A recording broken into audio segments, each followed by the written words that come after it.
Welcome artists to Monet Cafe Studio. You guys know I love exploring new products for pastel painting. And in this tutorial, I am exploring Maimoufin Pastel Paper, how it compares to other soft pastel surfaces. Also, its layering ability. How many layers can this pastel paper take? And is it water friendly? You'll have to watch to find out. I'll be demonstrating my discoveries on this surface in two different cloud painting tutorials.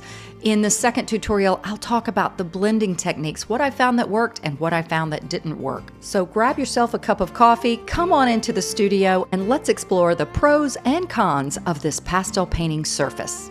I actually had to look into how to pronounce this pastel paper, and I'm pretty sure it's Maimoufin. And it comes in 5 different colors: black, blue, gray, dark brown, and warm brown. I purchased mine on Amazon, and I will share immediately that one of the pros of this paper is the price. It's a very reasonably priced pastel paper. I got this pack of 10 sheets in their warm brown color for about $30. That's about $3 for a sheet of 15 by 11 pastel paper, a pretty good price. I also purchased another pack of 10 sheets that has the multiple colors. I will say, though, that I wish they had a lighter color option. These are all the colors that I could find, and they're all fairly dark, but that's okay. I do like that nice taupey warm brown color. And I'll have all of these product links in the description of this video. I also want to share that while I'll be using soft pastels for this surface, I found a demonstration on Amazon using pastel pencils, and the results look stunning. So if you are an artist that uses pastel pencils, you might want to try out this surface. I did discover on Amazon that Maimoufin also has some soft pastels. I have yet to try these. The colors looked quite vibrant, and just from the looks of this set, it looks like it might be a medium to harder pastel, but I'm gonna have to get some of these and do another product review for you. And if you have tried these, I would love for you to leave a comment in this video to let me and others know what you thought. This is Cloud Painting Month in Monet Cafe Studio and on my Patreon page, and I'm actually using for the first pastel painting demonstration a reference photo that is one of my own. This is a photo I took out at my mother's property, and I just loved the perspective of this. So I have cut this Maimoufin pastel paper into 5 by 5 squares. These are basically just little studies because I'm experimenting with this surface. Now I have a pastel pencil, and I am going to have the majority of this sped up. I will give commentary as I paint, but again, this is mostly a product review video about exploring this surface that I had never tried before. So I'm just getting in a little sketch with my pastel pencil of the large shapes. This is nothing that's going to be really detailed or specific. Also notice that my surface is square and the reference image is rectangle, so I'm improvising. Now I have a dark pastel. You could use any dark for this. This happens to be a Terry Ludwig eggplant color, and I'm noticing right away the way this applies on this surface. It's a surface that feels, if I had to describe the grit of this surface, it is sanded like many professional pastel papers, but it is probably most like a 400 grit, I would say. It's a little coarse, maybe a little coarser than a 400 grit, but it feels a little bit like hardware store sandpaper, as do a lot of pastel surfaces. And I can tell, though, that it's layering a little bit texturally, if that's a word. And now I've got this is a Sennelier pastel. It's a dark green. And I'm just first establishing my darks. And I'm noticing that even though I'm on my second value right now, or my second color, it still has a lot of the paper showing through.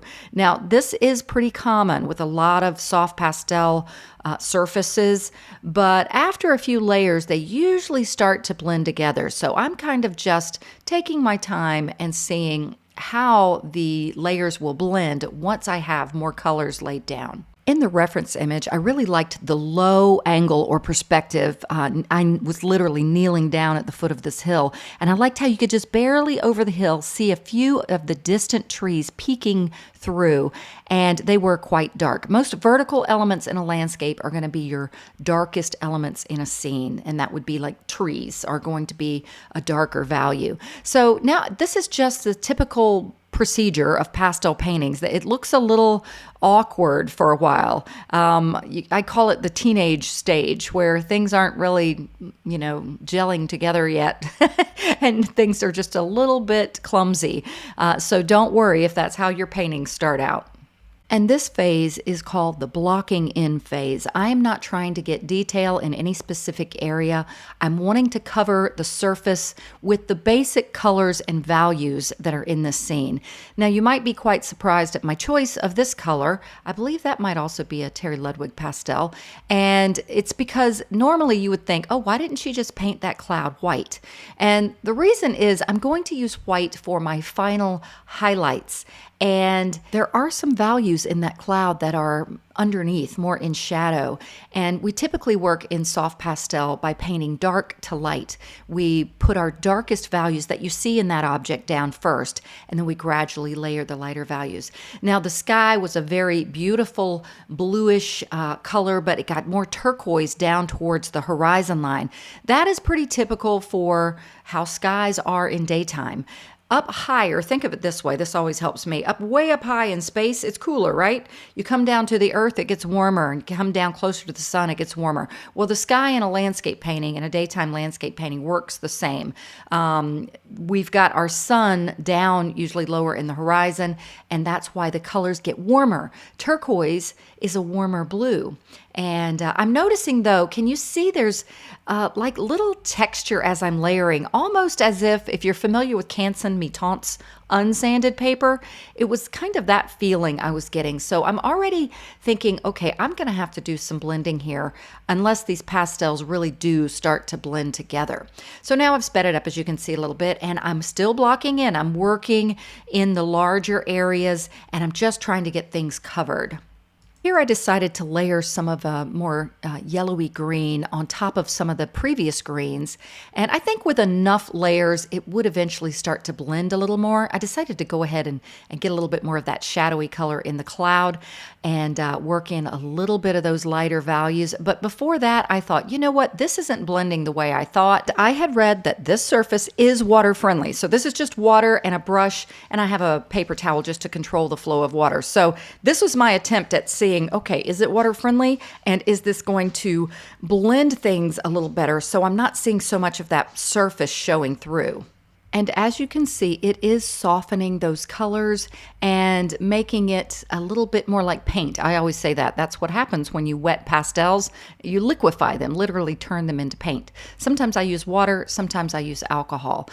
So you can see this is definitely blending these pastels, and it will curl your paper. So I find that it flattens out typically if you give it a little time, but I went ahead and put a piece of tape behind it and halfway down, and then pressed my paper down and put another piece of tape on that little part that was sticking out on the bottom, and that flattened it out. And it is nice and flat now after the painting was finished. So now I'm going in and I'm just establishing some of those darkest interior parts of that tree. The tree is quite dark in the reference image, but I am going to be layering some lighter greens on top. And I did decide to lighten this up a little bit more than the reference image, so you'll see that happen as I progress. So here's where I have kind of a nice middle to dark neutral green, and I'm just layering it over the areas where I'm just seeing hints of it in the reference image. It's like where the sun is just shining down on some of the left side of those branches and leaves. And now I'm just kind of reinforcing a little bit of the dark elements of the trees or shapes of the trees. And by the way, when I paint and when a lot of artists paint our trees, they can look like blobs for a while. And the reason is we do a lot of negative painting with trees that I'll talk about in a minute. Now, you just saw me hold up my little set of purples. I keep a little, like a little tray or box of purples handy. I love to use them for shadowy areas. And it was looking a little dead with color, and that's often a way to liven up the color in a painting, is use purples for your shadow areas. It's so much more interesting than like grays in different values. So I try to pop in purples every so often. And so you can still see the foreground is still quite textural, even though I had wet it. But now I'm adding some more layers on top. This is typically how you would paint a field of grass as you get in your darker values. Think of it as planting. That's what I like to think of. You're planting in the dirt, so you get down that layer of dirt or the base that's going to be the darkest, and you gradually work your values from dark to light, adding your final lightest lights just for those grasses or flowers or leaves that are on top that the sun is hitting. Now you can see the negative painting that I did in that tree. Do you see the tree just came to life? Like I said, I have sped this up substantially. You can go on YouTube and use the gear icon and choose to slower the speed if you would like to follow along a little better. But I always say turn the volume down. My voice is going to sound very strange. And I apologize, the lighting changed a little bit in my studio. I'm near a window, but you can see I'm just carving in some of these pretty blues around the cloud shape that you can still see silhouetted there. And I'm going to start adding some of the highlights to the clouds.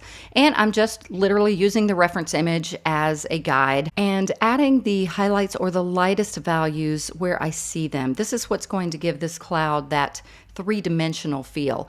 And some areas are still lighter than what I had, but not as white. I ended up just kind of layering out that white I had already put down. And now I'm going back in with a lighter value pastel, and I'm still getting a bit of texture to this. And I wanted this cloud to feel very soft. So I thought, all right, I'm going to try another blending technique. This is a material that I use often for certain pastel surfaces to blend. It's just a little piece of chamois cloth, you know, the cloth that you use to dry your cars with. That's how they used to market it.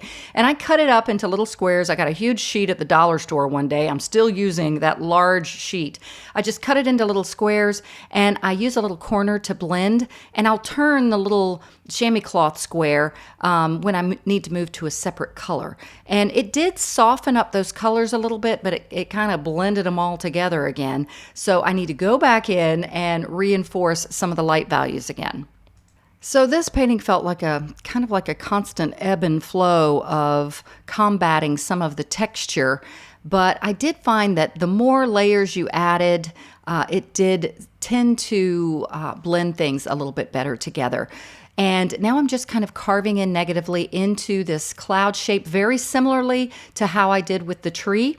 And you see every so often I'm using my finger just to tap something off and blend it. And now's when I'm working on that final lightest area I mentioned, that these are the tops of the grasses that some of the sun is hitting. And I did go back in to make those lighter areas stand out more. It's called contrast, value contrast, or color contrast. And I added a little bit more dark into some of the areas of the field. That long skinny pastel you saw me using for some of the grasses, you'll see me use it again in a minute. And now I am adding a little bit of that blue from the sky down into the grasses. That's called color echoing, and it makes the scene just feel more harmonious. I also saw little daisies that were growing in the field. These are very teeny, you can't see them. Sorry, the light changed again. And here you can see me using those longer sticks of pastels that are called Prismacolor NuPastels. They're harder and they are better for making linear marks like grasses, whiskers on a cat, things like that. And I had a few of the grasses I decided to just reach up into the sky. And I also decided to add a little bit of lavender to that cloud as well, because I had some of the purple shadowy colors in the landscape. And I'm feeling it has a lot more life now than if I had just used only the colors that were in the reference image. I loved it. Now I want to do this as a larger painting. And by the way, if you're a patron of mine on my Patreon page, you will have this reference image that was my own as a downloadable image. I'm going to zoom in a little bit more here and slow it up a bit so you can see a little bit more of my pastel strokes. Here I'm still carving into the tree negatively. Again, you can see how the tree came to life from a blob to a real tree shape by how I was literally painting into the tree. and making spaces between the branches and leaves. Here's where I'm adding a little bit of this pretty rusty orange color to the tops of some of these daisies, and a little dollop of a buttery color on top. Now I know these flowers are really small, but it made them feel fun. I'm giving a few more petals to some of the flowers, and this is a small painting, so it's hard using those chunky pastels sometimes. I love to add a little bit of contrast at the end, so I got my original dark Terry Ludwig eggplant color, and I just added some little pods of like some little dark flowers, and it helped to bring some interest to the painting and like a nice little focal lead in, and some of them reaching up just to praise the Lord for this beautiful day and the beautiful clouds. I added a few more linear marks to represent some tall grasses in the foreground, and that was pretty much it. So let me show you the final, but I want to let you know, I don't know why. It seems that my video footage always looks more like the real painting to my own eyes than a photo. I don't know if it's my iPhone or what, but here's the final. So for this first attempt using this surface, yes, I was happy with it. It does have more texture, I feel, than some of my other pastel surfaces I use, but I'll definitely use it again. And I do think it's a really good value for beginner artists, or really any level. So let's move on to painting number 2. Before we do, though, I'd like to share with you that if you would like to become a patron of mine, it's real easy. It's my Patreon page. It's only $5 a month. You get so much extra instruction there. I have hundreds of lessons, and I get to see your work. That's one of my favorite things. So come join my Patreon family. You can find a link in the description of this video. Once again, I'll be painting a scene with some beautiful clouds. This one is from unsplash.com, a great site for copyright-free reference images. And let's get started. I'm going to speed this one up for the majority of the painting, and in this one I'm going to be showing you more blending techniques. So I again get a sketch in with a pastel pencil. I really like the sweeping motion of these clouds perspectively coming from the far left side over the viewer's head, and that's what I want to try to represent and enhance. I liked also the rolliness of these hills, and it's the same strategy. I'm once again blocking in large areas, trying to cover up the surface of this paper. This time I decided first to start with this pretty purple for the trees, and then add my darker value. Another thing I wanted to enhance with this is I liked the colors in the reference image. It's very warm and cool. I like that. It's a contrast of color, but also it has some complementary colors of blues and oranges. So I was experiencing the same textural look of the first few layers, almost like a little bit of a honeycomb pattern, like I said, similar to Canson paper. And I decided to do a different tool for blending. This is a piece of pipe foam insulation. Literally what it sounds like. It's the insulation you use to protect your pipes in cold climates. They sell it at all kinds of hardware stores. And I cut off little pieces of it, use little corners, and to get into small spaces, and use it just to blend some of my initial pastel layers. And I did find that it helped a lot. And just so you know, I don't do a lot of blending later in a painting, only usually with initial layers. If you overblend, especially when you have lots of layers down, your colors will all meld together and get very muddied and gray and neutral. So if you like that fresh color, try not to overblend on final layers. Now I'm working on blocking in more of the clouds. And I worked first with the darker blue. I squinted my eyes. That's a good tip to see values. Squint your eyes and you can see the dark and light areas better. And as you can see, I move around in a painting a lot. That value I added was a little bit too light, that yellow, so I came back in with some more rusty orangey colors. I really wanted to have a focal interest in that tree where I added the light colors in the distance, and you can see that the light in the sky is kind of right over one of those trees, and that was going to be my focal interest. So I'm using the pipe foam insulation again just to soften some of the layers in the sky. And as you can see in the reference image, the sky gets substantially lighter as it moves further to the right. So I'm using a pretty lavender to get in some of those colors. I'm still working dark to light. I don't have my lightest values in the sky. I try to reserve those for my final mark making. There were some very dark values, like heavy rain was in some of those clouds. So I decided to make them a little bit darker. And I even darkened them up more than just using that little lavender color. And this is, again, an example of color echoing. I bring some of the sky colors down into the land. Here's the little darker gray color that I used to get some darker values in those clouds. And now I'm just layering some of that pretty rusty colors over the landscape. I think you'll notice though that even the darker colors that I've added in the clouds, they still look very textural, right? So I'm finding that even after adding a few layers and blending the initial layers with this surface, I wasn't getting some of the smooth application that I do with other pastel surfaces. Does that mean I don't like it? No, not at all. I often really like textural surfaces, especially in the grasses. But if you're working using this surface for cloud or sky paintings and you like that soft effect, you're most likely going to have to do some blending, maybe more so than other surfaces. Now I'm once again negatively painting in between some of the clouds, showing the sky that's peeking through using some beautiful turquoise colors and lavenders. And I'm once again going to blend. This time I'm going back to my chamois cloth that I used on the first painting. And I do want to stress again that I do like this textural look. It's not something I'm opposed to, but I wanted to make sure I gave a good product review video to share ideas and ways. If you want to soften things up, there are ways to effectively do that. I noticed when using the chamois cloth on this painting, it probably happened on the other one too, but I just didn't notice. A decent amount of the pastel was kind of falling off. You can kind of see it, the little dust falling off. And I am turning my little chamois cloth to a different corner as I move to different colors. But I think you'll see, I'll speed this back up again. By the time I finish blending, and again, being careful not to contaminate the different values and colors of the sky, it softened it up a lot, right? So sometimes that's the advantage of speeding things up. You're like, wow, that really did work. And I went ahead and softened up the land as well. And then I often like to go back in and just add a little punch, add some drama and some color in certain areas to bring this painting to life. I decided to add those pretty blues to the distant trees to echo some of the sky colors and a little bit of green in the trees and the grasses. And here's the final for this little study, just zooming in so you can see it a little more closely.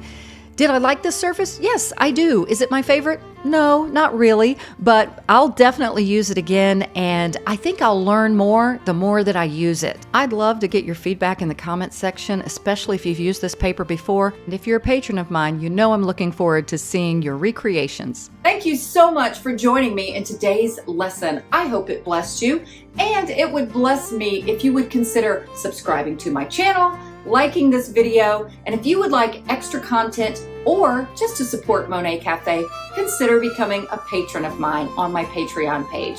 All right, artists, until next time, God bless and happy painting.